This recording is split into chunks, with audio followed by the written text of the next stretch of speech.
When I read the Acts of the Apostles, I'm struck by so many different things. And particularly in this little section that we have given some thought to lately at the end of Acts chapter 2. It's the absence of committees. It's the absence of programs.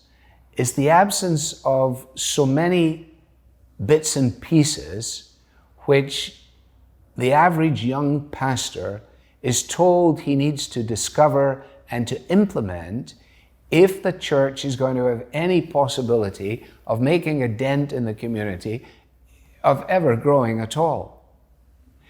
And then you say to yourself, okay, well, I understand that kind of mentality. It certainly is true within the business world or in building a sports franchise or whatever else it might be.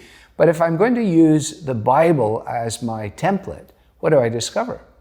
Well, we've been saying to one another, there are certain marks of an effective church, and we've looked at them, some of us have anyway. And when you get to the end of that little section, you have this wonderful sentence, and the Lord added to their number, day by day, those who were being saved. The Lord added to their number. Peter preached on the day of Pentecost, over 3,000 people were converted. That is remarkable. Was Peter that good? No. Who did that? God. After the healing of the man at the gate, beautiful, many people believed despite all the persecution and opposition. Another 2,000 actually. Who did that? God. Paul understood this perfectly. He wrote it so clearly when he was on the receiving end of adulation, when he and some of his colleagues were regarded almost in dramatic terms as having powers all of their own. And he says, listen, one can plant and another can water, but only God can make things grow.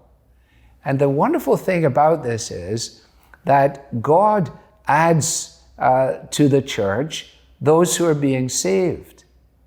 And he doesn't add to the church those who aren't being saved.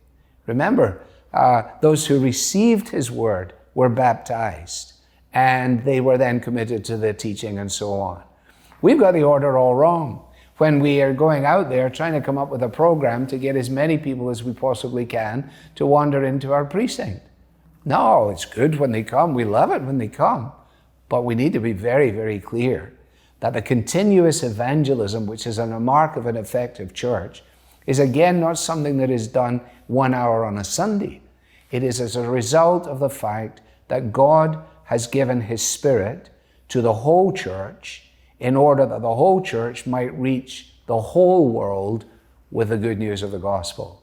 And any church that is absent this element cannot by any Acts of the Apostles standards consider itself to be giving evidence of the effectiveness that God has designed when his word is truly proclaimed and when his people live in fellowship with one another, and when people from different backgrounds and different social status and different genders and different race mixes are all singing the same song and are declaring the good news of the Lord Jesus. Now, it's Jesus, it's God who adds to the church, and he adds to the church those whom he's saving.